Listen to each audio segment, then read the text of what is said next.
Thank you. Now, I think we have Honourable Second Member for Grand Bay Poudre Mr. Bijan. Thank you, Madam Speaker. B371. This question will be replied by Honourable Minister of Social Integration. Yes, Madam. Madam Speaker, let me first inform the House that my ministry is considering the setting up of a fund to compensate victims of climate-related disasters. First and foremost, to bereaved families who have lost their beloved ones, and to people who have lost basic necessities and properties during a flood or any other climate-related disasters.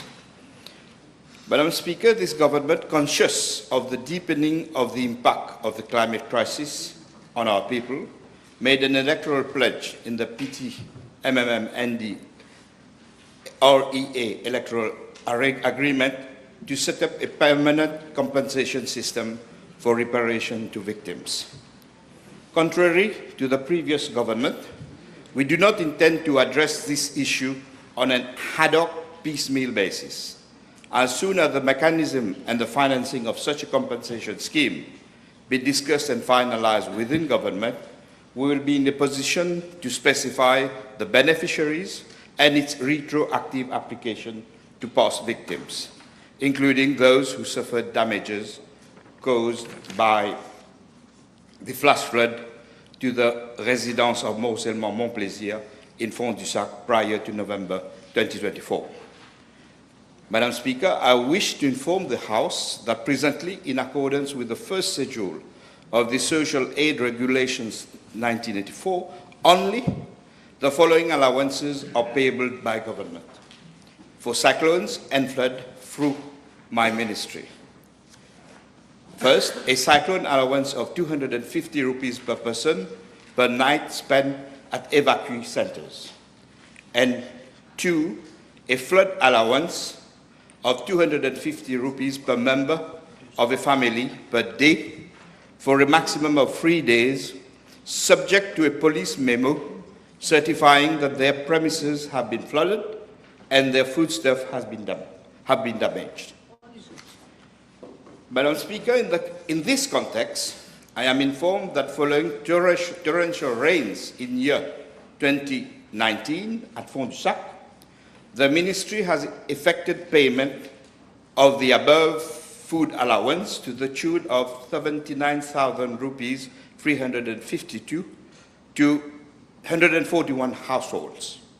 Additionally, ad hoc compensation of 6,000 rupees per adult and 3,000 rupees per child under 18 years was paid to them. Funds were received from the Prime Minister's Relief Fund, and a total amount of 1,761,000 rupees was paid to 99 households by my ministry. Thank you, Madam Speaker. Thank you. Thank you. Yes. Yes. Can the Honourable Minister clarify whether a formal assessment of the damages was conducted at Fond-du-Sac, as mentioned by the former government, and if so, will the findings be tabled? Thank you. As for the flood allowance that I mentioned, the assessment has been made by the police. The police memo certifying that their premises have been flooded and their foodstuff have been damaged. So this allowance is paid by my ministry. As for the fund payable from Prime Minister's Relief Fund, I'm not aware of the criteria upon which the assessment was made, but I will look into it. And come back to the honourable member in due course. Yes. Honourable Second Member for Grand Bay Poudre B372. Madam Speaker, the 20 B45 road connects the villages of Grand Bay and Cap Maléré and may be divided into 4 stretches, namely stretch 1 from roundabout near La Croisette to junction with Splendid Papaye Road, B11 Road near Shell filling station, over an approximate length of 1 kilometer.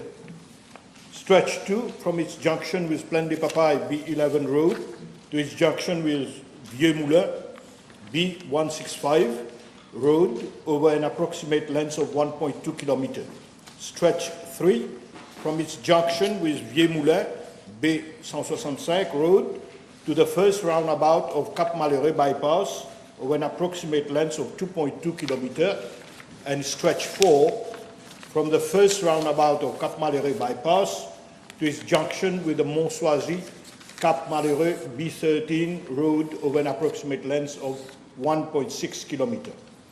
Madam Speaker, I'm informed by the RDA that the stretch 2 and stretch 4 are in fairly good conditions.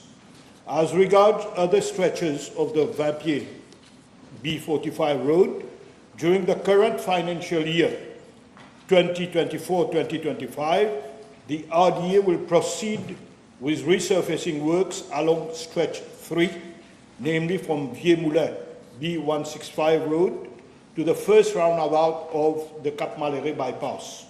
A works order to the tune of 12.5 million has already been issued in this respect, and works are expected to start in the 3rd week of April and will be completed by the end of the month.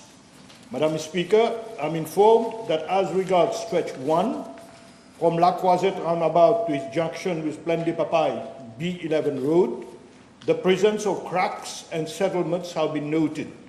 The RDA has accordingly earmarked funds for resurfacing works along that stretch during the financial year 2025-2026. Thank you, Madam Speaker. Will the Honourable Minister inform the House whether the resurfacing works at Chemin 20 Pieds, Grand B, includes additional improvements such as drainage upgrades, pedestrian pathways, or street lighting to enhance road safety? Thank you. Madam Speaker, the original question concerned the resurfacing of an existing road. So there is no additional work, drain works, or lighting. But anyway, I'll ask RDA to carry out a survey, and if need be, we'll see to do the needful if funds are available. Of course. Thank you, Minister. Now have Mr. Second Member for Rivière des Anguilles-Souillac, Mr. Drummond. Thank you, Madam. Question B373, please. Thank you. Madam Speaker, according to information obtained from the Ministry of Housing and Lands, I'm informed that there were initially 3,013 ex-CHA EDC housing units containing cemented asbestos sheets constructed in the 1960s over 59 sites island-wide. Of these, 366 were found in constituency number 13, Rivière des Anguilles and Souillac. According to a joint survey carried out by officers of the Ministry of Housing and Lands and the Solid Waste Management Division of my ministry in year 2022, there remain a total of 1,453 ex-CHA EDC housing units that need to be dismantled. Out of the initial 366 houses in constituency number 13, some 162 had already been demolished, with remaining 204 houses. With regards to part A of the question, there is no specific time frame for demolition of these housing units, as requests for dismantling emanate from the owner directly or through the Citizen Support Unit, local authorities, the Ministry of Housing and Lands, and CAB officers, and are thus attended to on a case-to-case basis. Since 2015, the Solid Waste Management Division of my ministry procures the services of contractors for the dismantling of houses containing asbestos and disposal thereof. Requests received from owners are thus directed to the contractor for necessary action. A total of 218 housing units containing asbestos have thus been dismantled around the island from 2015 to 2024. A new bidding exercise is being undertaken at the level of the Solid Waste Division of my ministry for dismantling, removal and disposal of cemented asbestos sheets from ex-CHA EDC houses for a contract period of 24 months. It is expected to have a new contract by end of this month. Madam Speaker, I am also informed that all the targeted housing units could not be dismantled for the following reasons. A, very few requests for the dismantling of asbestos houses are being received. B, many applicants are not owners of the housing units. They are either heirs or tenants without any formal document, and in many cases are either abroad or untraceable. It becomes difficult for the Ministry of Housing and Lands to establish ownership of the houses. C, in cases of unoccupied houses where notices have been served, affixed by local authorities, and whose owners could not be traced during the survey, intervene just prior to demolition of these houses and prevent the dismantling thereof. And D, owners and occupiers also request for the reconstruction of their houses or for financial assistance prior to giving their consent for dismantling of the houses. Mr. Speaker, as regards part B of the question, my ministry will consult the Ministry of Housing and Lands to come up with a redeployment plan to address all the mentioned issues, as there is no redeployment plan. Thank you, Minister. Yes. Thank you, Minister. Can the Minister, I request, try to arrange a meeting with all the inhabitants concerned and propose them alternatives, such as there are new houses that will be offered at Suyak. So can we arrange a meeting with the inhabitants? Thank you. Definitely, Madam Speaker, my colleague, we have spoken, and we are moving in that direction once the Minister of Housing and Lands comes back. Okay, thank you. Now we have Mr. Rukni, member for Pamplemousse. Monsieur le Thank you. député de Pamplemousse-Triolet. Yes. Thank you, Madam Speaker. Question B375. Madam Speaker, the sustained inadequate rainfall over recent months has resulted in a significant decline in water levels in the Landicollier Reservoir and Midlands Dam. Consequently, the Water Resources Monitoring Committee under the Minister of Energy and Public Utilities had to impose stringent conditions on water usage for irrigation through a series of regulations enacted under the Central Water Authority Act. In fact, since December 2022, restrictions have been consistently imposed on irrigation of sugarcane through consecutive promulgation of a series of dry season regulations under the Central Water Authority Act. Also, the Central Water Authority, by virtue of its act, has priority of use over all water resources in times of drought, therefore penalizing the Irrigation Authority. Consequently, the Irrigation Authority has had to cease all irrigation of sugarcane since August 2024. In contrast, vegetable crops are receiving only a minimal allocation of irrigation, 3 hours for 2 days a week, which is grossly inadequate for ensuring viable crop production. Madam Speaker, regarding part A of the question, I wish to inform the House that approximately 3,200 hectares of land in the northern region, occupied by some 3,500 small planters and 3 corporate planters reliant on Landicollier Reservoir, have experienced irreversible effects on yield growth and overall crop development. A preliminary assessment of the impact of the prevailing drought has been made as follows, and I will circulate the relevant document. The revenue of planters is expected to decrease by 718,512,000 rupees. A committee has been established at the Irrigation Authority, comprising of various stakeholders, including Mauritius Cane Industry Authority, the Food and Agricultural Research Extension Institute, the Small Farmers Welfare Fund, and leader planters from the region. This committee is tasked with assessing the impacts of the drought and proposing effective mitigation strategies. The Sugar Insurance Fund Board and Small Plant Farmers Welfare Fund shall be consulted on the way forward for compensation to small planters. Madam Speaker, as regards Part B of the question, my ministry has, in response to these challenges, come up with several immediate and transitionary support measures aimed at assisting planters in navigating through this difficult period until the detailed assessment as detailed below, and I will highlight that. As I said, just there to give relief to the planters. In order to alleviate the financial burden on affected planters, my ministry has decided to forego the collection of irrigation dues, totaling some 10 million rupees from sugarcane planters impacted by these restrictions for the year 2024-2025 fiscal year. Furthermore, as part of next year's budgetary proposal, my ministry is advocating for financial assistance package, and in respect of one specific area, 3.5 million rupees has been earmarked to support small sugarcane planters in replanting their fields at Pointe Pima. The Irrigation Authority has started a project in order to replace its pivot system with drip system, which allow for more efficient use of available and scarce water resources.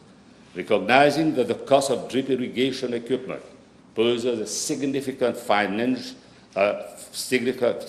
financial challenge for small planters, we are offering financial assistance of 50,000 rupees per hectare to facilitate the purchase of drip irrigation system by small sugarcane planters. Also, the strategies which will be adopted in order to mitigate the effect of the annually recurring drought will consist of the following. A, construction of retention basins, mini dam, along rivers so as to store water for irrigation. B, construction of water harvesting infrastructure and storage basin in agricultural areas.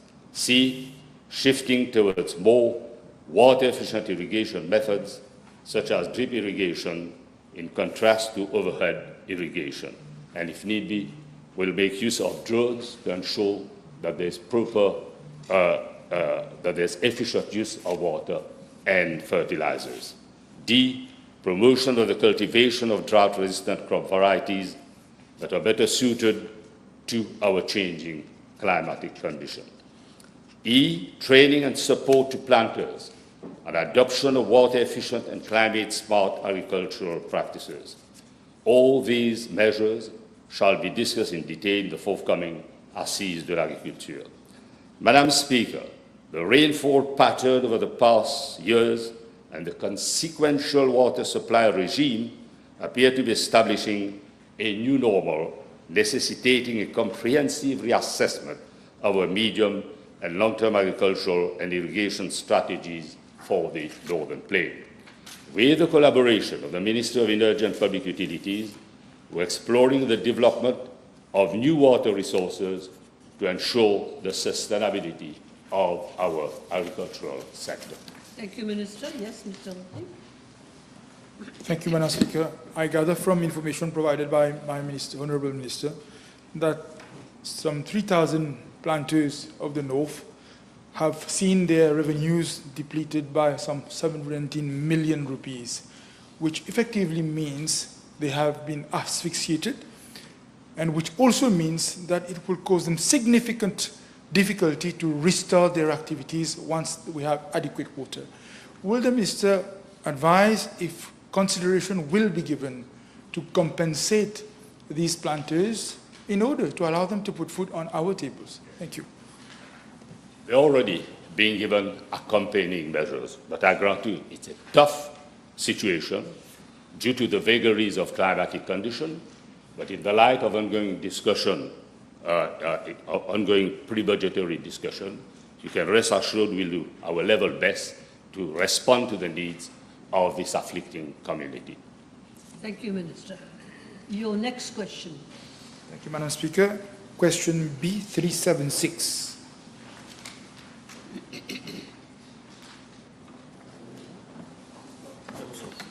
Sorry. Madam Speaker, I'm informed that the protocols put in place for various programs run by the Harm Reduction Unit is a protocol de prise en charge de l'usage des drogues à Maurice, which has been validated in March 2023. The protocol has been designed to ensure consistent and effective patient care. It defines the diagnostic procedures, treatment guidelines, patient management, safety measures, and ethical considerations.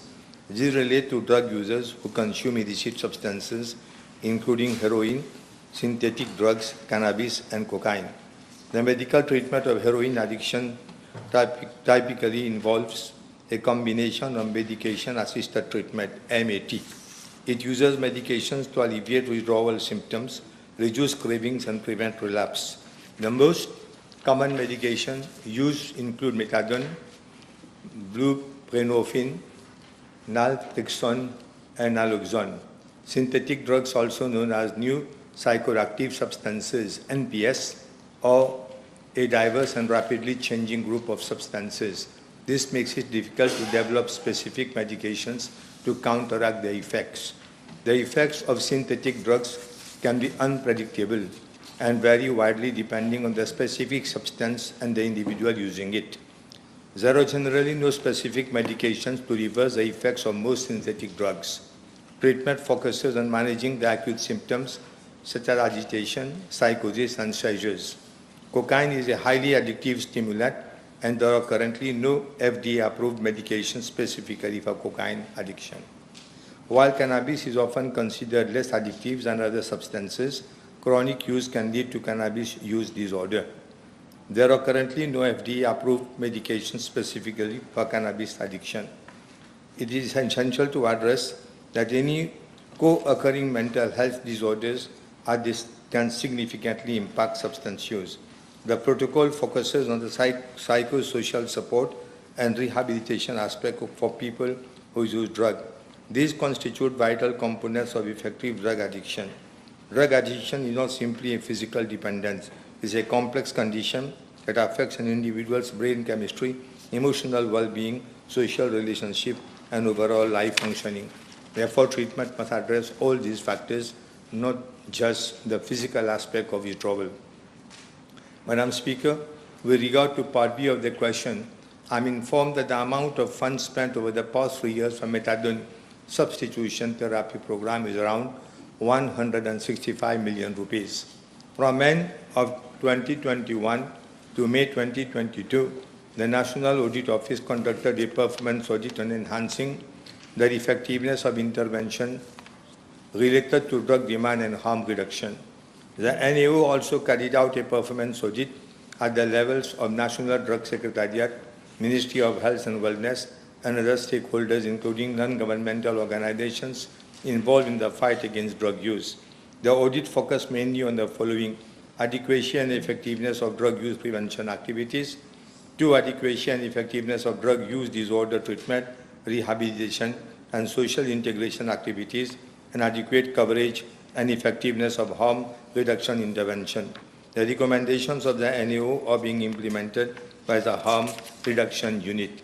Madam Speaker, with regard to Part C of the question, in June 2016, 4,591 drug addicts were on the methadone substitution therapy program. In February 2025, the number increased to 8,851. It is accepted worldwide that the assessment of recovery from drug addiction is inherently complex owing to the multifaceted nature of addiction itself. In essence, the complexity of assessing drug addiction recovery stems from multidimensional factors such as individual variability and the dynamic nature of the recovery process itself, amongst others. This accounts as to why the exact number of drug addicts salvaged cannot be assessed precisely. Madam Speaker, it is to be noted that figures are available only for deaths due to overdose. In 2019, 43 deaths due to overdose were recorded. In 2020, there were 40 deaths. In 2021, 50. In 2022, 41 deaths. In 2023, 39 deaths. And for 2024 up to June, 17 deaths. Thank you, Minister. Yes. Madam Speaker, from information provided by the Minister, I heard the number of overdoses recorded. How will he reconcile the number of overdose recorded compared with the death certificates that are produced, where this is never mentioned as overdose, mentioned as a consequence of taking drugs? Yeah. Madam Speaker, as I've just mentioned, it is very, very difficult also at times for the doctor to certify that death has occurred as to what reason. And I would request the honourable member to be patient. A bill will be debated today, and all the details, the consequences, as well as the results will be found there. It's a good day for discussing drugs today. Thank you, Minister. Next question, Mr. Lubin, first member. Thank you, Madam Speaker. B 377, please.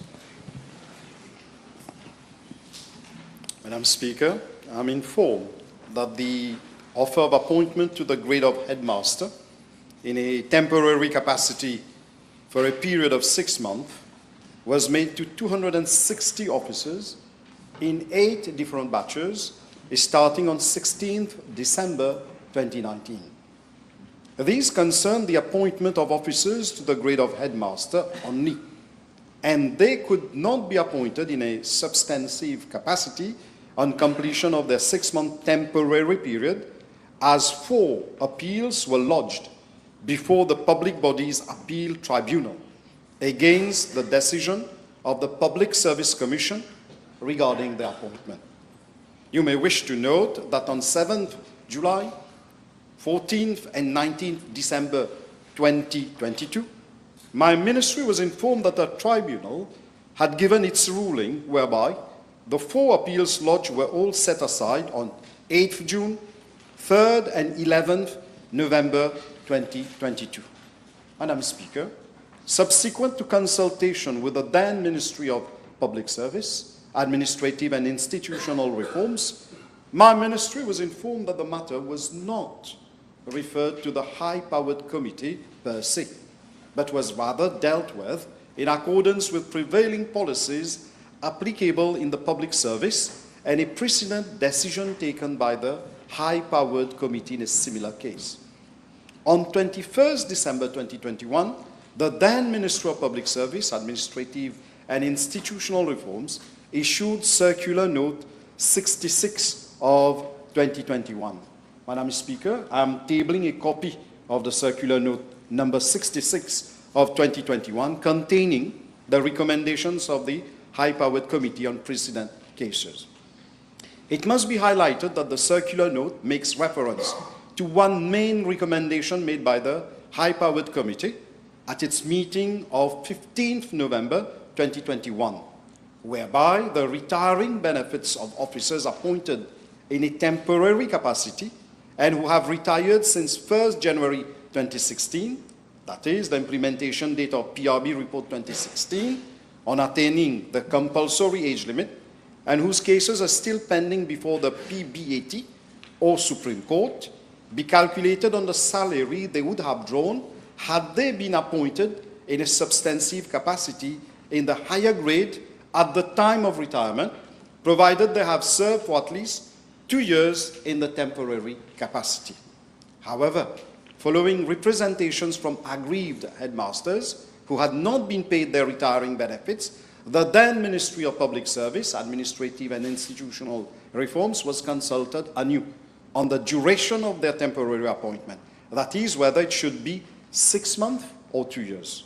On 13th November 2023, the then Ministry of Public Service, Administrative and Institutional Reforms advised my ministry that officers who were promoted headmasters in a temporary capacity for more than 6 months and who would not have required any additional qualification for the substantive appointment would be eligible for the retiring benefits on the salary attached to the post of headmaster, as they fell within the ambit of both paragraph 1320 and 1340 of the PRB Report 2021 and the advice of the Attorney General's Office.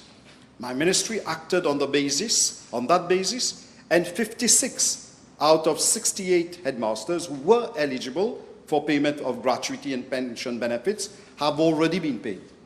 As regards the remaining 12 eligible headmasters, the Accountant General's Office has already been requested to effect payment. Thank you. Thank you. Thank you very much. Are you happy? Yes. The Honourable Third Member for Pamplemousses Triol. Madam Speaker, question B 378. Madam Speaker, I am informed by the Financial Services Commission that during the period January 2019 to December 2024, 6 overseas missions, namely to France twice, Belgium, Brazil, Japan, and Isle of Man and UK were undertaken by the officers of the FSC Regional Centre of Excellence. Out of the 6 missions, 5 were undertaken by the head of the Regional Centre of Excellence, Mrs. K.R.H. In one of the missions in Isle of Man and UK, organized by the Small Countries Financial Management Centre, she was accompanied by the Senior Manager, Human Resources of the FSC, Mrs. S.T.B. This mission was funded by the organizer. In another mission to Brazil, she was accompanied by the analyst, Mrs. Z.I., and one mission in France was attended by an analyst, Mrs. N.S. Madam Speaker, regarding part A of the question, the cost of the 5 missions amounted to 935,943 rupees. As for the mission to Isle of Man and UK, as I said, it was fully funded by the organizer. I'm tabling a list of the overseas missions undertaken and the costs incurred for each of them. With regard to part B of the question, I am informed by the FSC that the missions were not jointly undertaken with other ministries. As for my ministry, according to records, no officers have attended those missions. And Madam Speaker, with regard to part C of the question, a report on the outcome of those missions is being tabled. Thank you, Minister. Yes, Mr. Roukni.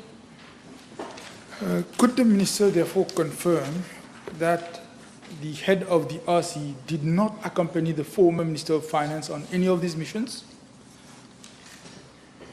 I will need to look into that. This is the information that I have so far, and it doesn't say whether she accompanied the Minister of Finance. She's attended 6 overseas missions, and all of them were either herself or with the persons I've mentioned.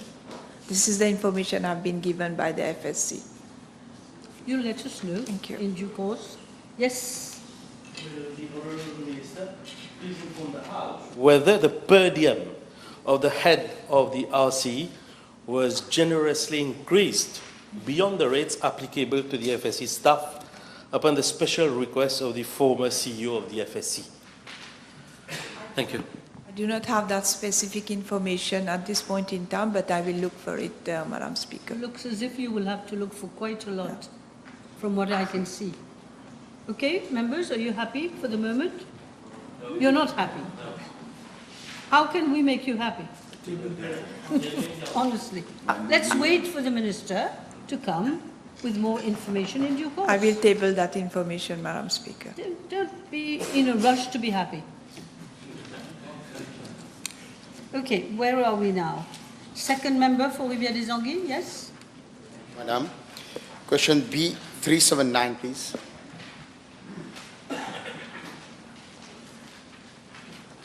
Madam Speaker, yes. I am informed by the Traffic Management and Road Safety Unit of my ministry that the Rivière-des-Anguilles Traffic Centre project that seeks to facilitate the commuting of inhabitants to the market fair, the Rivière des Anguilles SSS found nearby, and existing residential Mont-Selma development, and future proposed developments such as Smart City, a shopping mall in the vicinity of the new station. With regards to part A of the question, I am informed that the traffic center covers an area of 6,453 square meters, constructed over a plot of land of 8,900 square meters, and comprising the following. Number one, construction of 5 concrete boarding platforms. Number 2, construction of 1 concrete alighting platform. Number 3, installation of 5 smart bus shelters. Number 4, construction of concrete footpath. Number 5, construction of 9 bus parking areas. Number 6, construction of drains and absorption pit. Number 7, asphalt work. Number 8, provision of street lighting. Number 9, provision of traffic signs and road markings. And number 10, construction of a green space and landscaping. Madam Speaker, the works began on 26 September 2024, that is before the general elections, and have been completed recently on 15 March for an amount of 24,593,622 rupees, inclusive of VAT. Madam Speaker, with regard to part B of the question, I am informed that the bus station is expected to start operation in and around mid of May 2025, next month. Madam Speaker, as regard to part C of the question, I am informed by the NLTA that buses of routes number 10, that is Mayberg to Rivière des Galets, route number 61A, QPIP to Benares, and route number 6, QPIP to Rivière des Anguilles, will operate through the Rivière des Anguilles Traffic Center. Thank you. Thank you, Minister. Yes. Sorry. Yeah, there is one missing part, yeah. As regard to part D of the question, I am informed. I'm sure you would have asked me about the part D. I'm informed by the TMSU that for such type of projects, no feasibility study is conducted. I was quite surprised as well. Save for geotechnical investigation, which actually should form part of the feasibility study. However, consultations and several site visits with village councillors and the NLTA were effected to find the best suitable land for the project. Prior to start of the works, however, sole investigation was carried out to ascertain the suitability of the site. Madam Speaker, the traffic center has been constructed next to the market fair, close to the Rivière des Anguilles SSS, like I said earlier, and existing residential Mont-Selma development. Moreover, the traffic center will also facilitate commuting to the future developments such as the Smart City and shopping malls already planned in and around the vicinity thereof. That's it? No more? Yeah, yes, that's it. Thank you. Yes, Mr. Jaman. Madam Speaker, since no feasibility analysis has been made, assessment has been made prior to the project, I'm afraid to say that this project is likely to have the same fate as the Tanjab traffic center, where it is almost underutilized. Can the Minister take this matter with all those concerned to try to see how we can try to re-engineering, try to divert some routes so that this traffic center is used to its maximum capacity? Yes. As matters stand, we will only know whether the project is feasible and will not be a ghost town only when operations start. But if it warrants that other routes be channeled over there so that it becomes buoyant with activities, we'll do it. However, the proposed developments that were announced, that mean the Smart City and the shopping center, if they come, I think this will enhance the value of this huge investment. Thank you. Yes, third member for Port-Louis North. Speaker, B380, please. Madam Speaker, I'd like to thank the honourable member for the question. And with regards to the apps, it seems there has been an explosion of mobile apps in the way it has been implemented. In the journey towards building a digitally empowered and inclusive society, Madam Speaker, ministries, departments, and parastatal bodies, they have around 40 mobile apps. However, these applications were not done in a cohesive manner, and the approach was not holistic. The ministry has been characterized by a series of lack of fundamental principles of what we call as establishing a digital infrastructure. It would be unimaginable that a country like Mauritius today does not have what we call as a disaster recovery site for our main government data center.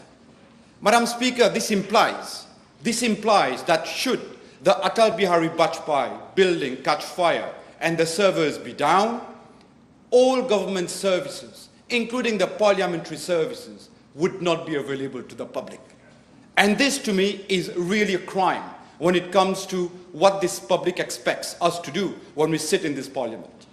I wonder, now we know why the people responsible for doing it in the previous government didn't have the time to do it. They were queuing up in Bur Dubai for the discotheques. Now, MoCloud is one of the apps on which the question rests. So it's good that I highlight to the House that MoCloud provides citizens with online access to official documents, such as birth certificates and marriage certificates. So a citizen can apply for these certificates and they can store it online in a secured manner. So this is what MoCloud does. MoCloud is available today. There's another app on which the question has been asked again, which is called MoPass. MoPass, it creates the bridge between the physical world and the virtual world, which means that if I have a mobile ID, this is my ID in the physical world. What is my ID in the virtual world so that the government can endorse any claim that I make of being the person I am or I claim to be? Therefore, this is what MoPass does, and it's a critical application for our digital infrastructure. And it is actually not surprising when we see that level of incompetence to state that MoCloud today is deprived of a legal basis. Now, this again is a matter that we are addressing with the Office of the Attorney General. A third application is Mon Rendezvous. It's good for the members of the House to know that Mon Rendezvous, it allows citizens to plan meetings, and it's been deployed for more than 7 years. To date, there are only 5,000 users of Mon Rendezvous. But it's good to note that the department that uses MoCloud the most is the Passport and Immigration Office, so that we reduce the queues at the office there for passport application processing. But we still see the queues, which means that this app did not really meet its objectives. And the fourth one is Mo Wallet, which enables citizens to store their digital documents again. And this is applicable to Mauritius and all the outer islands. And it's good to note that everybody or all the users are suffering from the lack of features within these applications. And there are 2 others, or 3 others actually. So whenever there was a problem highlighted, the approach was, okay, let's develop an app to address that problem. But that's not how we want to digitalize the country, Madam Speaker. There has to be an approach. There has to be a strategy. There has to be survey. There has to be data. We don't just sit in an office in Eben and we wake up and we say, let's develop an app. An app like MoPrix, MoBis, MoCourant. Qu'est-ce que ça? You see, and all these apps, Madam Speaker, all these apps have cost money. It has cost taxpayers money, and the worst of all is that it has cost us a lot of time. And when we say that we've lost these 10 sweet years in terms of digitalization, when we realize the impact of that loss, the impact on our government processes, the impact on the expectation of the Gen Z and Gen Alpha, it's big. It's really big because MoCourant and MoPrix are not what our people expect. Our people expect to have a super app which actually aggregates all the government applications. This is what they expect. This is what they deserve. This is what they pay their taxes for. But the government has failed. And the Ministry of IT, represented by the previous Minister for IT, has failed miserably.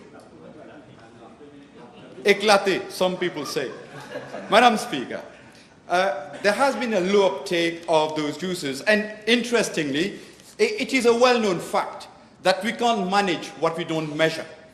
And there has been no measurement of the uses of those apps.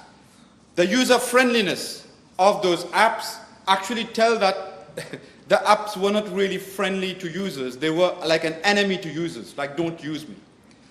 And we mentioned the absence of the legal basis.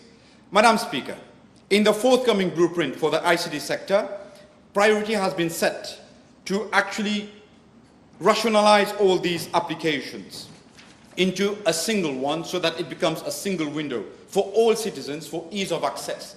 And these apps will be user-friendly. My ministry has already started working on a single unified app, which will ensure streamlining of services, reduce redundancies, provide a standard interface, cater for multiple languages, and provide for the use of what we call a single sign-on. So with MoPass, you sign in once, you have access to a series of applications. And the committee is a multi-stakeholder committee that has been established within my ministry together with the Central Informatics Bureau, Mauritius Emerging Technologies Council, Mauritius Digital Promotion Agency. This is an ambitious and forward-looking project, Madam Speaker. And we want to actually develop this in an efficient manner so that there is also a good uptake by the citizens. There will be an accompanying communication campaign so that we advise and we sensitize the population around the advantages of using this app. The whole objective, Madam Speaker, as has been stipulated in our government program, is to move citizens from being in line to being online. Thank you, Madam Speaker. Thank you so much. Very interesting.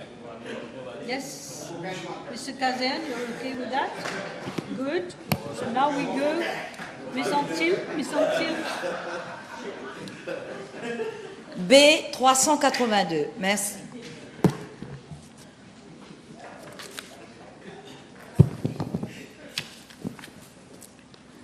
Madam Speaker, it is with much regret that I have to admit that the residence Laval Municipal Complex is hardly operational during weekdays and weekends. It should have been open during weekdays from 8 o'clock to 18 o'clock and on weekends from 14 hours up to 19 hours respectively. Following the parliamentary question set by the Honourable Member, during the request for information stage, the Chief Executive of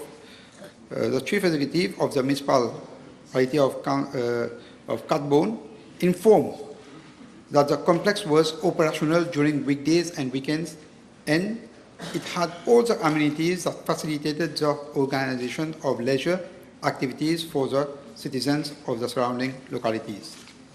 However, during a site visit effected by the Honourable Member and subsequently by officers of my ministry, it was noted that the municipal complex and the indoor games were in a run-down state. The following has been observed: ground floor, hanging wires at several places, only one toilet operational and other toilet inaccessible because of having no handles, painting peeling off on certain parts of the wall, and play equipment not functional and are stuck in a corner. And on the first floor, leaking roof, toilet block needs repairs, fans not functioning, and painting peeling off. The general impression is that the building is not being used by the public. My ministry has instructed the municipality of Catbone to refurbish the complex accordingly and to replace all the indoor games. The attention of the Chief Executive is being drawn to the fact that answers to parliamentary questions should reflect the reality and the sanctions that public officers are liable to in case the August Assembly is misled by erroneous or false reply. I have also requested that disciplinary action be initiated against officers of the municipality of Catbone who have failed in their duties of care by not performing their duty for which they are being paid. Having said the above, the multipurpose complex comprises of social center at the ground floor and a hall on the first floor. Upon request, the hall can be rented for the organization of wedding, reception, birthday celebration, among others, subject to the payment of an appropriate fees. I am also of the view that the whole should be made available on Sundays and public holidays, subject to the payment of an appropriate fees, to enable the inhabitants to organize their activities. I will request my ministry to instruct the Municipal Council of Travaux to see to it that the municipal hall is available accordingly once it is refurbished. The refurbishment is expected to be completed in some 2 months' time. My ministry will monitor that the delay of the completion of refurbishing works is respected. Madam Speaker, it is sad to say that the government and the service to the citizens are the same at the level of some local authorities in the last few years have left much to be desired due to the laissez-aller of some officers. The basic rights for leisure of the people, that is the citizen, have not been respected, and they have not been provided with quality service due to some partisan councillors. Madam Speaker, it is my firm intention to redress this situation. Yes, Miss. Je vous remercie, Madame la Présidente. Madame la Présidente, je souhaite... Ne criez pas. Ah bon, je ne crie pas. Non, non, c'est un peu fort. Ouais, alors, Madame la Présidente, Madame la Présidente, je souhaite exprimer ma reconnaissance au ministre pour les mesures rapides qu'il a prises en réponse à la situation déplorable au complexe municipal de résidence Père-Laval. Le ministre peut-il informer la Chambre si une révision de la programmation des activités est envisagée en vue de redonner vie à ce complexe et de répondre aux aspirations clairement exprimées par les habitants de résidence Père-Laval. Merci. Le ministre a déjà répondu.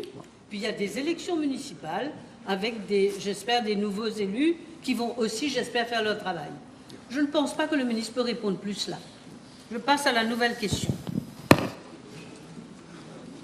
Alors, Monsieur Kirin. B383, please. Madam Speaker, Yes. I have been informed that currently there are disparities in the working conditions of Creole Mauritian educators in primary schools, particularly regarding the number of working periods, pupil-teacher ratio, and available resources.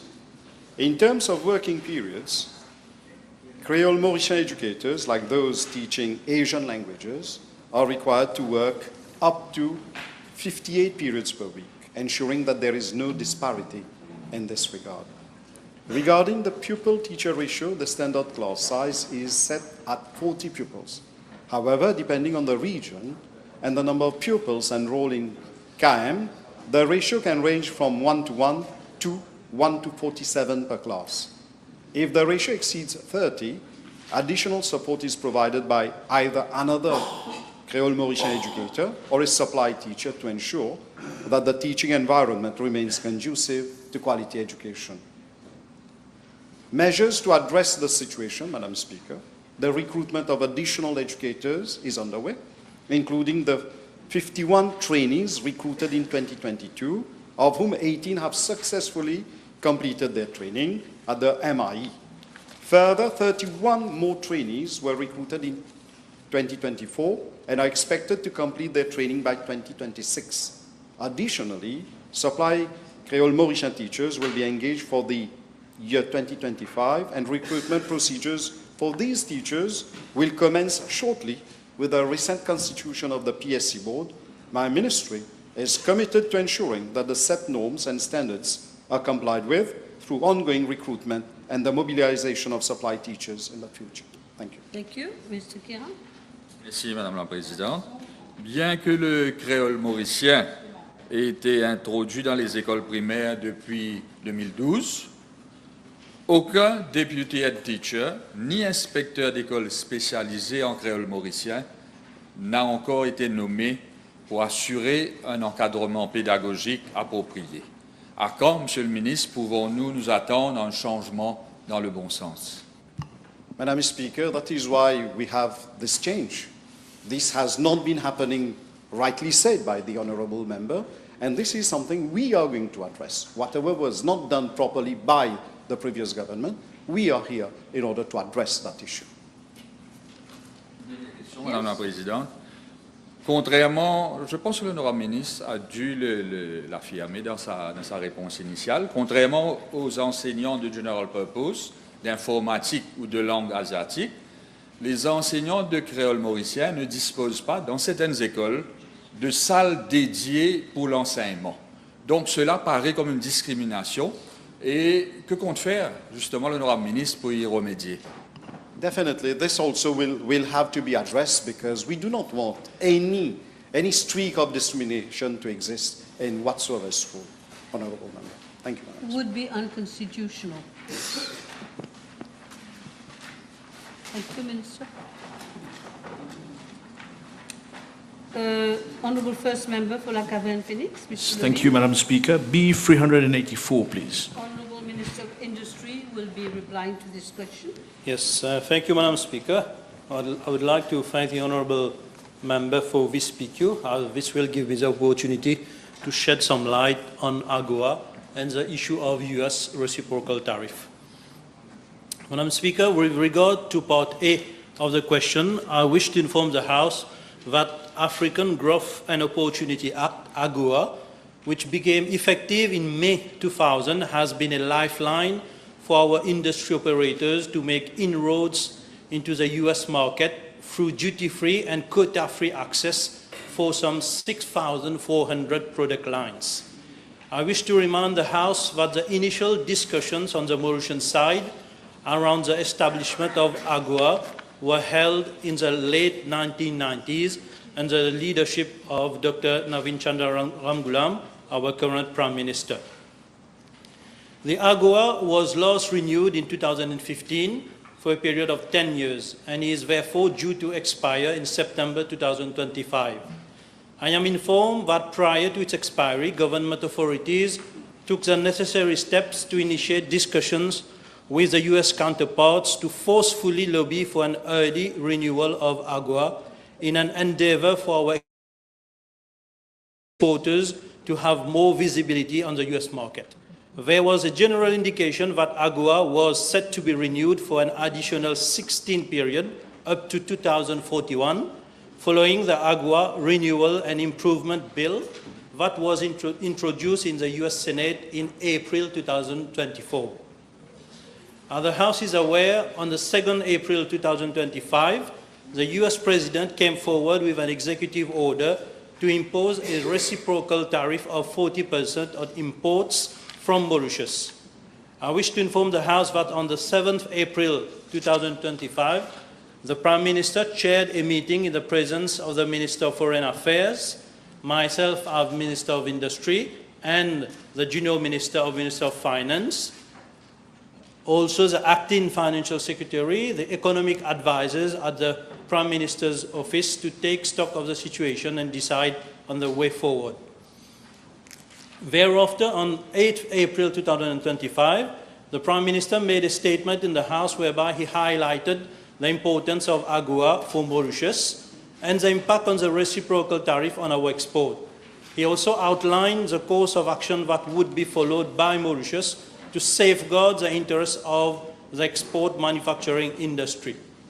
The Prime Minister also informs the House that he is writing to President Trump with a view to discuss the concerns of Mauritius. Consequently, on 9th April 2025, the US government announced a 19-day pause on the new tariff and a lowering of the reciprocal tariff rate at 10% effective immediately. I should emphasize that with the coming into force of this US trade policy, the advantages enjoyed by our industry operators under AGOA would cease to exist. I should apprise the House that USA is our fourth export market destination for locally manufactured products such as wearing apparel, live primates, jewelry, fish preparations, medical devices, and optical goods, amongst others. As a matter of fact, domestic exports to the USA stood at 6.8 billion rupees in 2024, with 79 enterprises exporting to this market. Out of them, there were 41 export-oriented enterprises exporting to this market. Out of them, there were 41 export-oriented enterprises exporting to the US market to the tune of 5.7 billion rupees. And out of these 41 export-oriented enterprises, 11 derive more than 50% of export revenue from USA. Altogether, these 41 enterprises employ around 21,000 workers, out of whom 10,000 are Mauritians. In the wake of the event of the recent imposition of reciprocal tariffs by the US government, I wish to inform the House that my ministry conducted a quick survey from the 7th to 10th April 2025 among the 41 export-oriented enterprises exporting to the USA to assess its potential impact on their business operations. Most of these enterprises surveyed have indicated that A, they have contacted their clients in the USA who are awaiting clarifications on the reciprocal tariffs applications by the US Customs authorities to decide on the way forward. B, there is a sense of uncertainty among some clients who have put their orders on hold. C, at this stage, it is still premature to assess the full cost implications and spillover effects on the new tariffs imposed on them, particularly if US clients proceed with cancellation of orders in the coming month. And they are envisaging to explore new market destinations. Thus, this process will take time to materialize. Furthermore, the Prime Minister will be chairing a follow-up meeting tomorrow, the 16th of April 2025, to have latest updates on the matter and to decide accordingly on the next course of action. Madam Speaker, with respect to Part B of the question, I wish to inform the House that the export manufacturing sector is already being supported through a host of measures, among which A, reduce corporate tax for 3% on profits derived from exports of goods. B, flexible work permit policies whereby there is no ratio, no quota for export-oriented enterprises. C, provision of a refund of 60% on basic air freight costs incurred on exports for all products to the USA and the market destination under the Trade Promotion and Marketing Scheme. D, provision of a grant of 25% of the basic ocean freight costs up to a maximum of 600 USD per 40-feet container exported to 47 eligible ports in Africa through the Freight Rebate Scheme. E, provision of a 50% subsidy on the Export Credit Guarantee Insurance premium incurred by enterprises when they subscribe to an insurance policy to cover their exports to all countries under the Export Credit Guarantee Insurance Scheme. F, provision for a subsidy on the rental and administrative cost of warehouses operated by Mauritian companies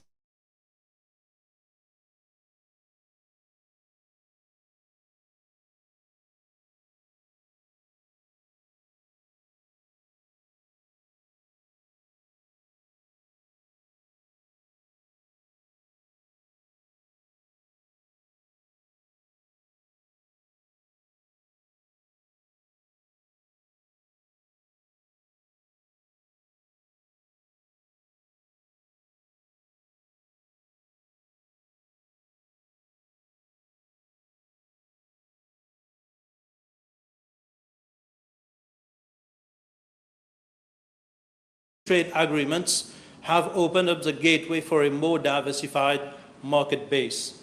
Furthermore, there is a need to consolidate and expand market outreach in Europe and also tap new opportunities in economies having high purchasing power, such as the UAE, Australia, and Japan. To conclude, Madam Speaker, my ministry will coordinate efforts with relevant institutions to urgently elaborate an action plan backed by significant financial and human resources to aggressively conduct targeted export promotion campaigns in these high-potential economies by leveraging on free trade agreements wherever applicable, which was unfortunately not being performed by the Economic Development Board during the last 10 years. Thank you very much. Yes? Thank you, Madam Speaker. May I ask the Honourable Minister whether government will envisage appointing a foreign consultant or a lobbyist in the United States to help the Mauritian government with regards to future negotiation with the US or in the aftermath of the 90-day of President Trump? Yes, Madam Speaker, we already have a lobbyist doing this job, and we have a panel of experts working on this issue under the leadership of the Prime Minister. Thank you. Thank you so much. Second member for, Honourable Second Member for Maïbou Plaine Magnan. Thank you, Madam Speaker. B385.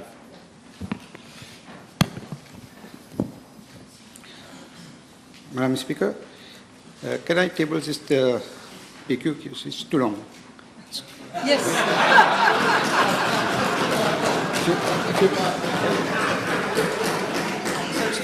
The answer, yeah. The answer is too long. That would be perfect. That would be perfect. No, it's too long. Because we really want to move on a bit. Yeah. So please table. Don't hesitate.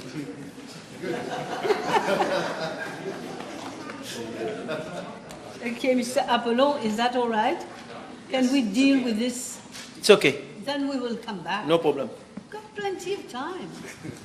Next week, the week after, you know. Honourable Second Member for Grand Bay Poudre d'Or, Mr. Bijan. Thank you, Madam Speaker. B386. Madam Speaker, I thank Honourable for the question. I'm informed that the region of Beau Plateau in Goodlands is developing and at present still sparsely populated. There are 3 licensed operators: Selpless Mobile Communications Limited, which is a subsidiary of Mauritius Telecom, MTL Limited, and Mahanagar Telephone Mauritius Limited, also known as MTML. They cover the aforementioned region with 2G, 3G, and 4G from their base stations, which are located in the vicinity of Goodlands. Additionally, Selpless and MTL provide 5G and 4G plus coverage within the same region.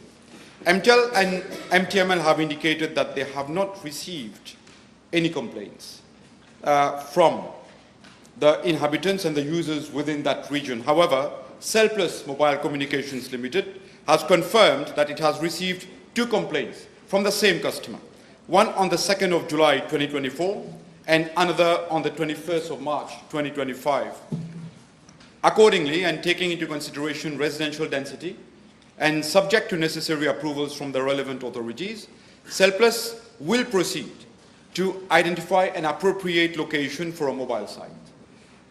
Typically, new mobile site deployment will take around 12 months, roughly, and depending upon the acquisition and the process, the speed at which the process is executed, including the building and land use permit, along with the regulatory clearance, we're looking at around 12 months.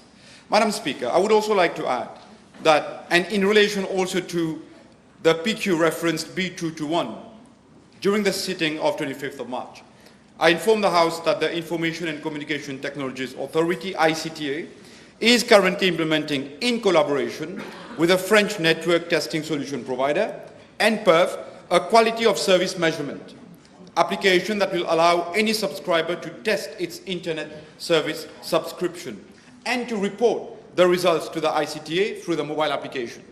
What are we doing with this? We are actually empowering the end user so that they can assess the quality of the network.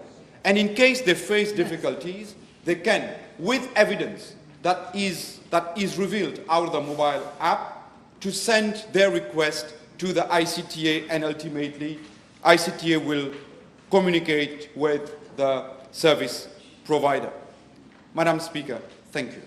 Thank you. Maybe there are some microphones that are louder than others. Because no, it seems to me, I don't know. Maybe you should look into it. Anyway, now, was that okay? Was that answer okay?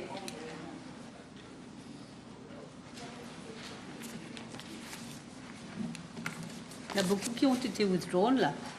Honourable Third Member for Pamplemousses. Good question, B387.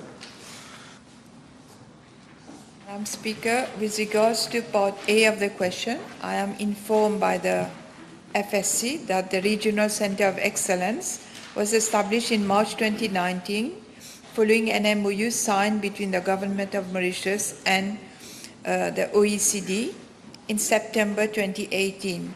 The RCE operates under a governing board which advises on strategies and actions to be adopted.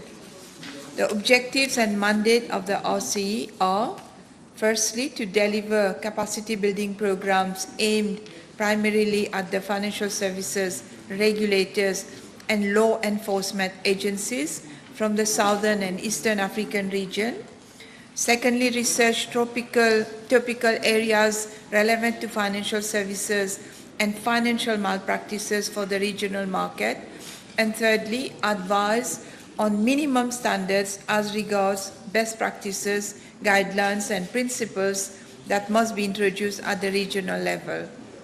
The RCE offers all its events free of charge, and Mauritius is the only country in Africa through the RCE where the OECD has a dedicated framework of cooperation in respect of the financial sector.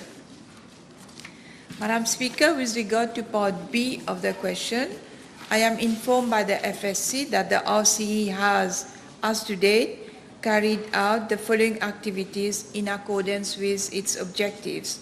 Firstly, in terms of capacity building, it has carried 17 workshops in collaboration with the OECD and 1 event with the CFA Society Mauritius.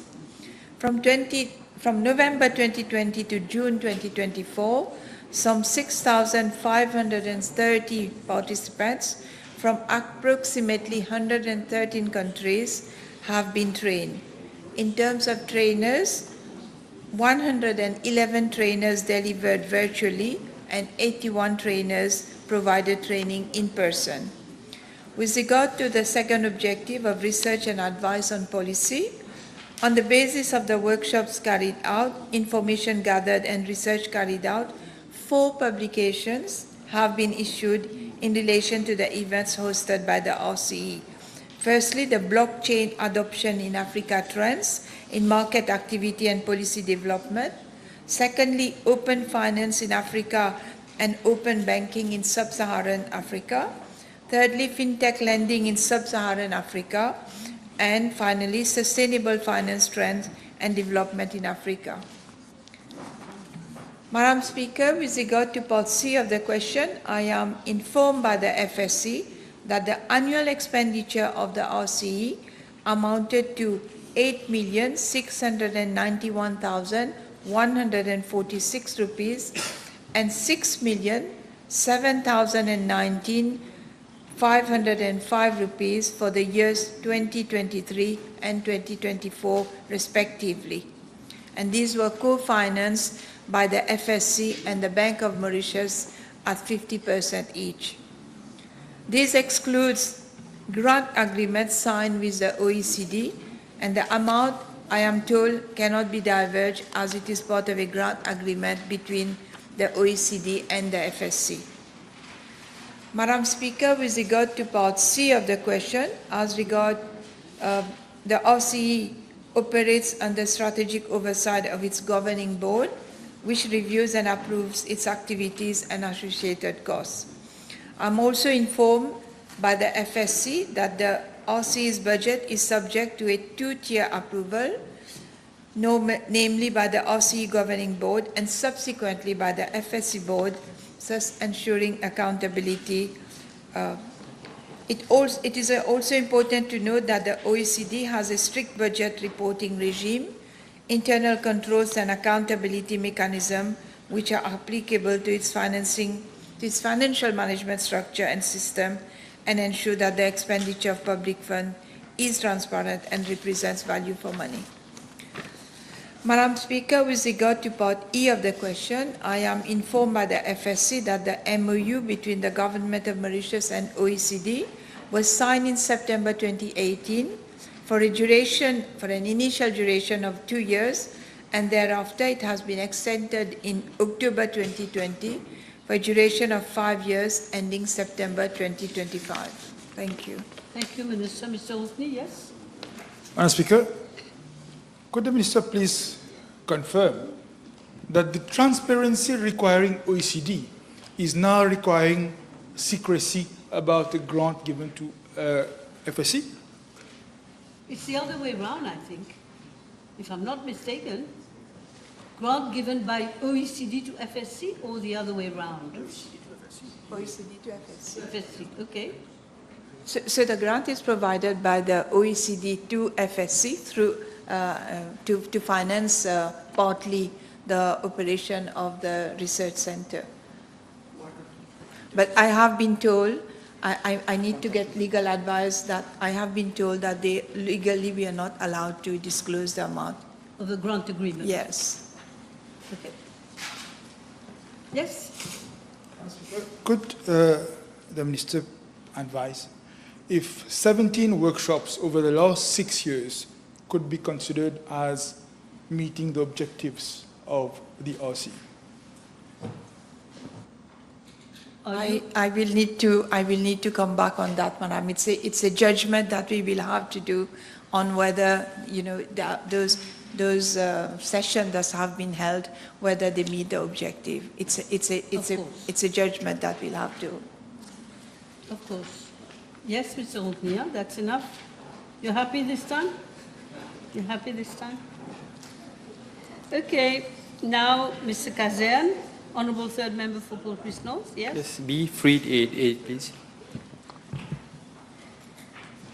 Mr. Speaker, I'm informed by the Road Development Authority that the main objective of the Ring Road project is to relieve traffic congestion in and around Port-Louis, as well as to improve connectivity between the city and the north, south, and western parts of Mauritius. In fact, the first phase of the Ring Road network, which was completed in the year 2014, and which currently provides access to the Swami Vivekananda International Conference Center and the surrounding areas, is only part of the major link of the Ring Road project. The complete Ring Road project comprises 2 additional phases as follows. First, phase 2, extending over a length of around 4.7 kilometers, will start the Ring Road phase 1 project at Pai. It will cross Coin Bluff, Mountain, and Monroe Hill through 2 tunnels and will connect to the end of Boulevard Victoria and to Trembar through a grade separated junction. Second, phase 3, extending over a length of around 2.85 kilometers, will start at Valley Pito and will continue as a new route parallel to the military road connecting Nicolet Road at Plaine Verte and Motorway M2 through an interchange between Kédé and Mer Rouge roundabouts, and will end at the port near the container park via a dedicated overpass. The complete Ring Road forms part of the National Road Strategy networks of the RDA, designed to support the sustainable development of the island by providing safe and fast connectivity, addressing traffic congestion, and allowing decentralization. Madam Speaker, the Ring Road Phase 2 and 3 projects will require massive investments, and in view of the budgetary constraints of government, as elaborated in the State of the Economy report, it is proposed to implement the projects in phases to be scheduled in the years to come. Thank you. If I may, at this stage, we don't have much time left. I got 3 questions. I would like you to help me to go through with these 3 questions. Thank you. Ms. Anctil, Honourable Second Member for Belrose, yes? B389.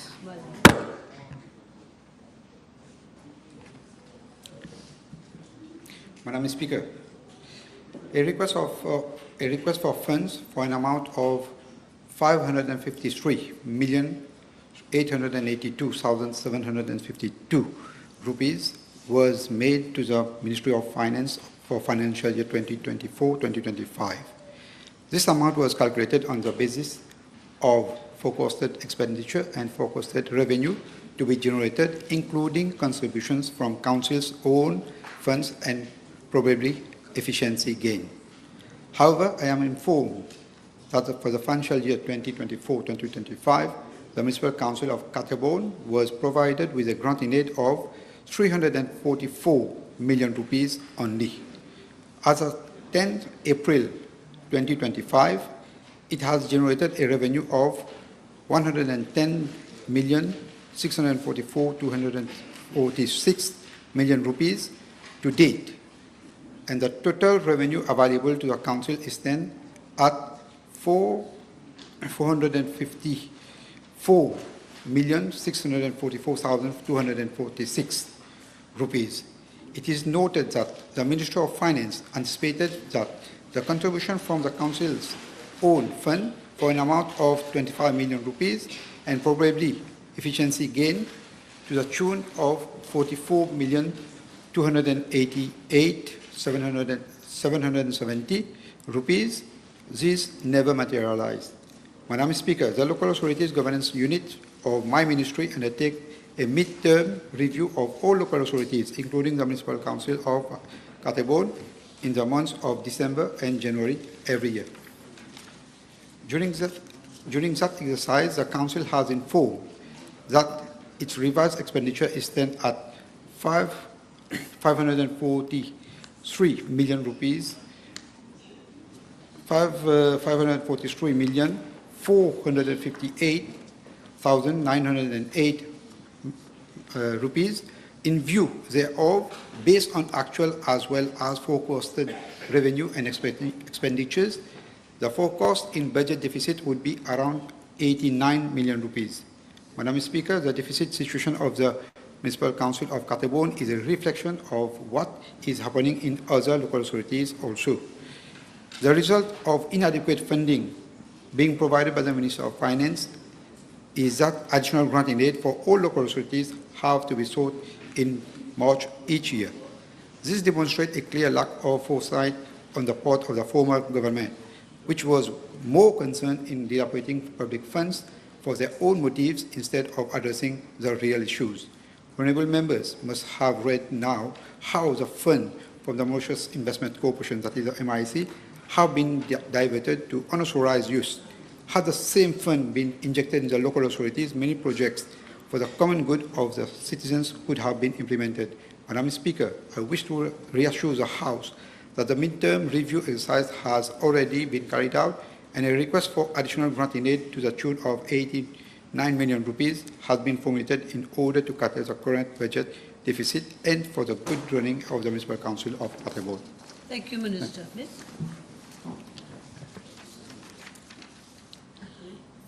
I thank the Honourable Minister for his answer. Should we understand that the Municipal Council of Catabon, that they spent more than they were allowed? Did they get approval from your ministry? Thank you. Short and sweet. Yeah. C'est direct, ça. Madam Speaker, in the Council we have every expenditures will have a vote, and it's depending on the vote that they connais très get. bien les municipalités. Exactly. N'oubliez pas. So this is all the expense is being made according to the votes. So we can't overspend on the No same vote. overspending. Yeah. Next, you have another question, Ms. Santil? No. Okay. Next question, my honourable member for Rivière-des-Anguilles-Souillac. Thank you, madame. Question B390, s'il vous plaît. B290, yes, Minister. Madam Speaker, my ministry currently imposes price control on 34 categories of essential commodities for Mauritius, and out of which 12 commodities are controlled under the maximum fixed price mechanism, which includes scheduled bread, LPG, mogas, and gas oil and flour.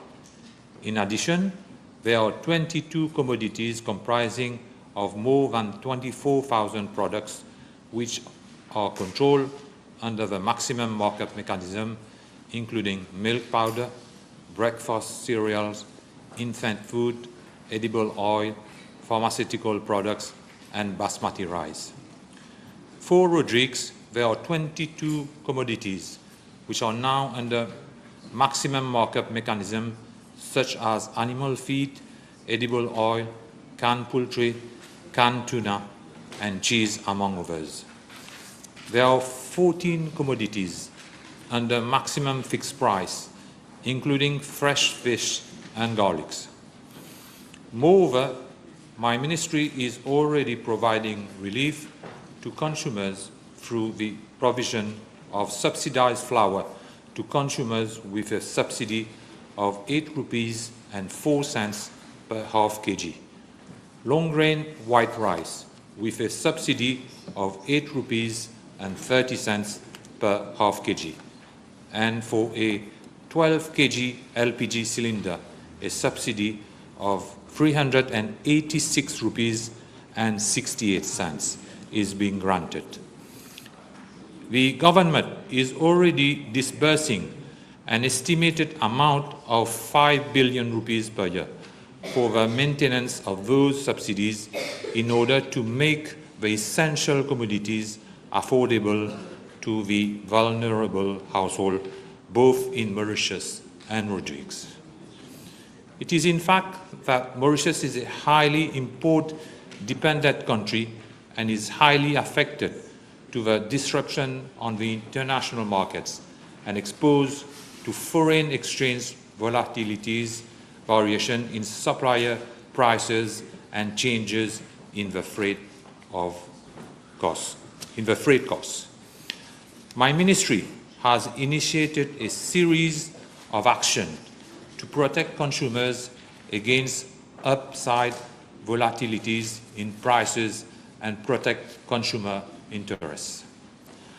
Madam Speaker, in order to ensure affordability and accessibility of essential commodities, my ministry has recently introduced maximum markup on frozen packed vegetable and canned vegetable, and is currently working on extending maximum markup on other essential, frequently consumed commodities for both Mauritius and Rodrigues. I also wish to inform the House that a proposed list of essential commodities is being finalized for bulk importation at lower prices, for which partnership with international suppliers will be explored in order to increase access for all consumers and reduce inflationary pressures. Furthermore, continuous market monitoring and analysis on the prices of essential commodities on the market are ongoing at the level of my ministry. The latest finding of such exercise revealed that following the intervention of the Bank of Mauritius in order to stabilize the value of the rupee and to control inflation, the prices of several essential commodities are witnessing stability and notable decreases in retail prices, since the beginning of the year 2025.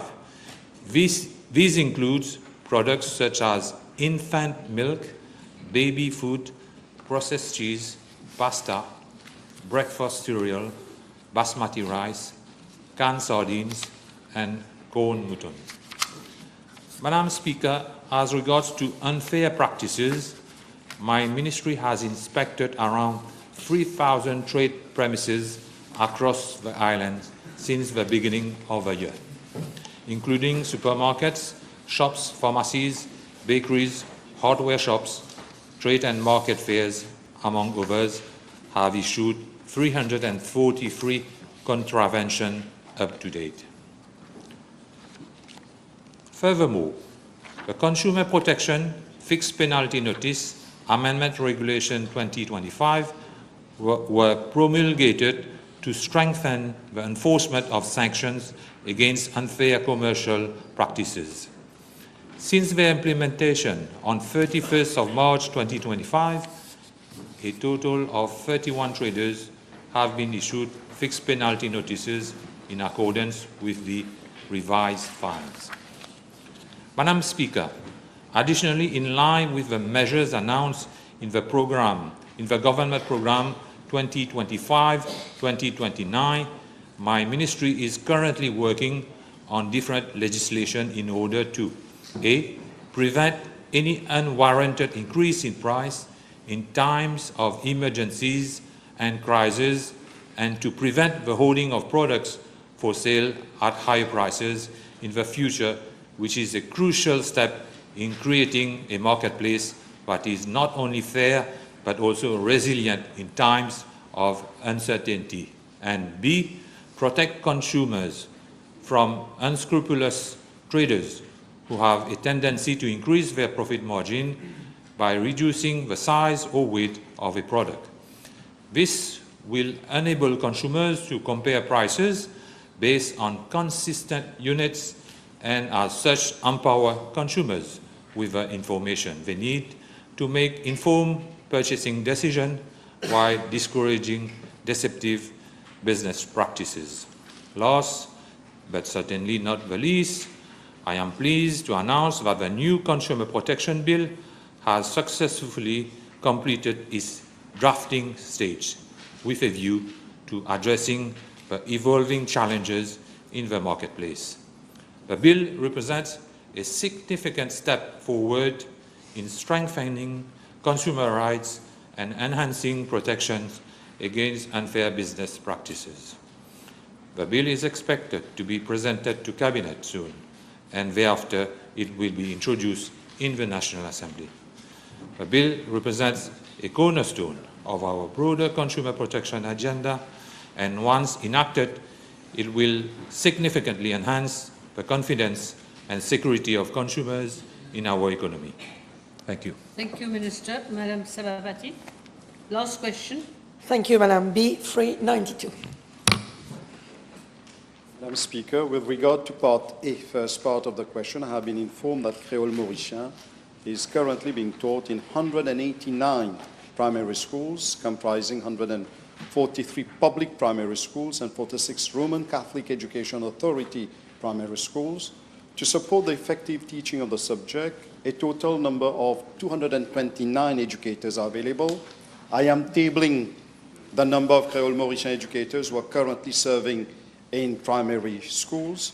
With regard to Part A, second part of the question, I wish to inform the House that no shortage of Creole Mauritian educators has been reported to my ministry today. However, I am informed that 6 KM educators are currently serving 2 primary schools where the pupil population studying KM is low, pending the availability of supply teachers for this subject. I referred to that issue earlier to the previous PQ. As regard to Part B, there are 67 public primary schools where KM is not currently taught due to a lack of demand for the subject. However, due to the establishment of new residential areas, 8 of these schools have recently requested the introduction of KM. Regarding the last part of your question, I enlisted the measures in the previous question to Honorable Kia. Thank you. Thank you. Time is up. Time is up.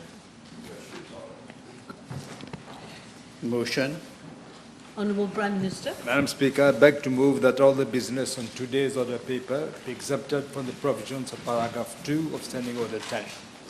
Yes, seconded by the Deputy Prime Minister. The question is that all the business on today's order paper be exempted from the provisions of paragraph 2 of Standing Order 10. Those in favour say aye. Aye. Those against say no. The ayes have it. Statements by ministers. Yes, Honourable Minister. Madam Speaker, with your permission, I wish to make a statement with regard to the Sugar Investment Trust. The Sugar Investment Trust is on the verge of an economic collapse. It is owned by some 40,000 small planters who own 95% of the company. The remaining 5% shareholding is owned by government. The Sugar Investment Trust has accumulated a debt of around 1.6 billion rupees over the last 10 years. It is being driven by deficit at all levels and within all its clusters inter alia, land holdings, leisure, property, and corporate services. The Sugar Investment Trust is generating losses to the tune of 150 million rupees annually, and debt level increasing by around 10% annually. This recurring trend from the last 10 years has led to a deterioration of the asset base of the company, coupled by deep negative cash flow and a fragile balance sheet, with all its assets encumbered with charges and pledges. Overdrafts are being employed to pay salaries and other auxiliary dues.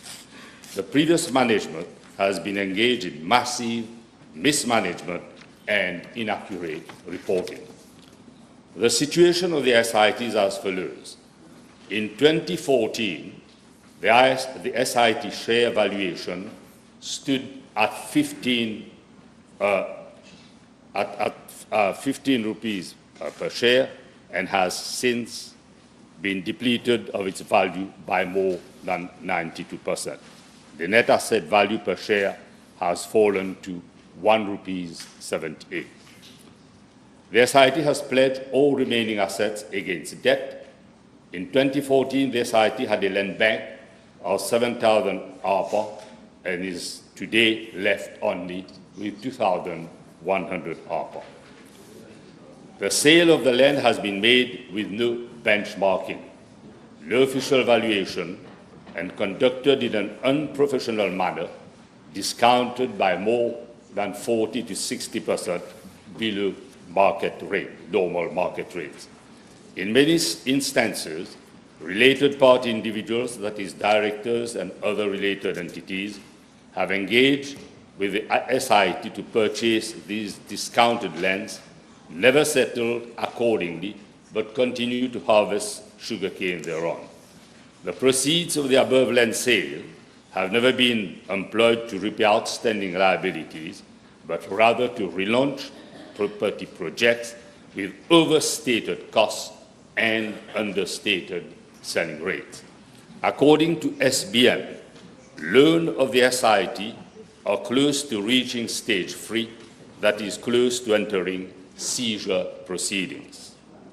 The SIT has invested in the rental building at Eben named the Core. This asset has cost the SIT 876 million rupees and has totally been financed by liabilities. The return on investment on this building is very low and is not adequate to service the debt incurred thereof. The Sugar Investment Trust income stream comprises of 30 million rupees from rental, 35 million rupees from 10,000 tons of sugarcane cultivated on 265 hectares of land, which adds up to approximately 65 million rupees. Finance costs are in excess of 115 million rupees, which rendered SIT insolvent. The debt capital is not being serviced at all since 2014, whilst interest is being serviced partly. 12.8 million debt have been taken from DBM Limited to undertake sugarcane cultivation in 2023, but it never happened.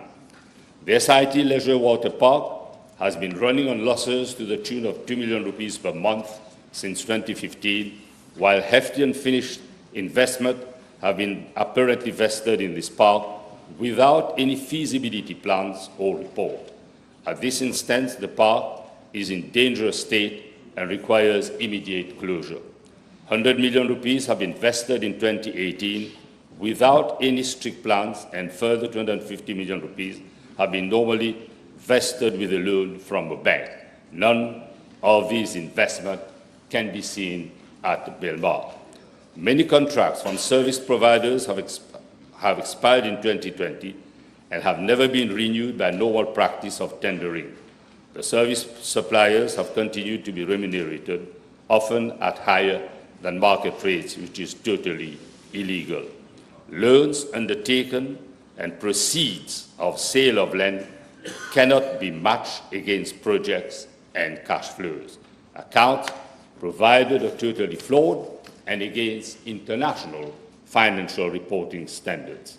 It is inconceivable to see that the SIT has sold in excess of 5,000 ARPA, but still bears a debt of more than 1.6 billion rupees, together with a negative cash flow. And as of Today, arrears relating to rental stands at 50 million rupees.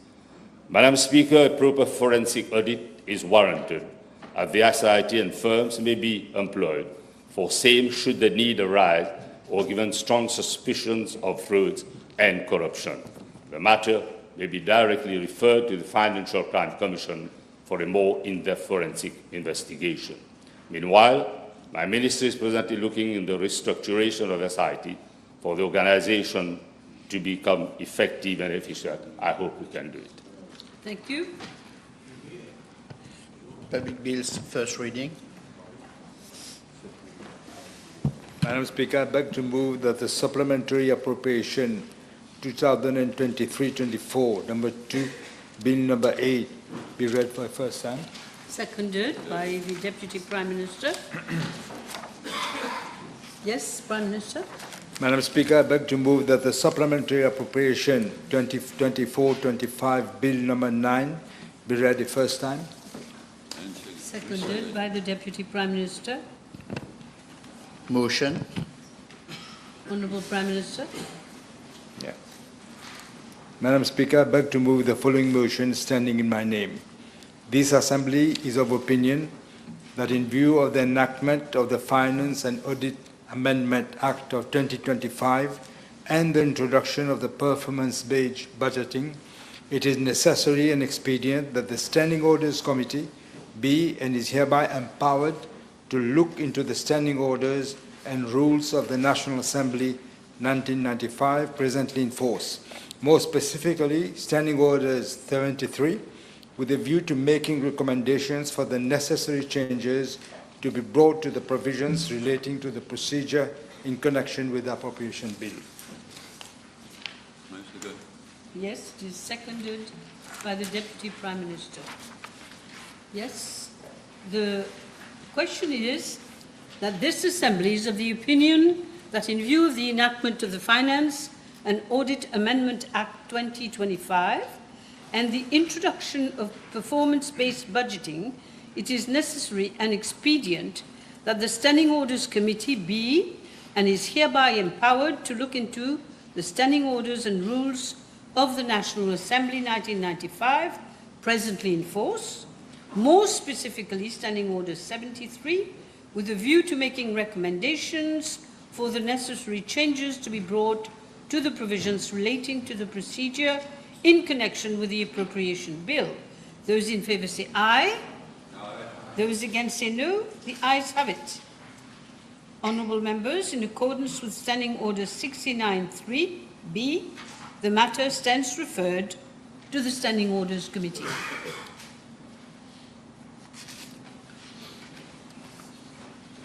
We can go on if you want.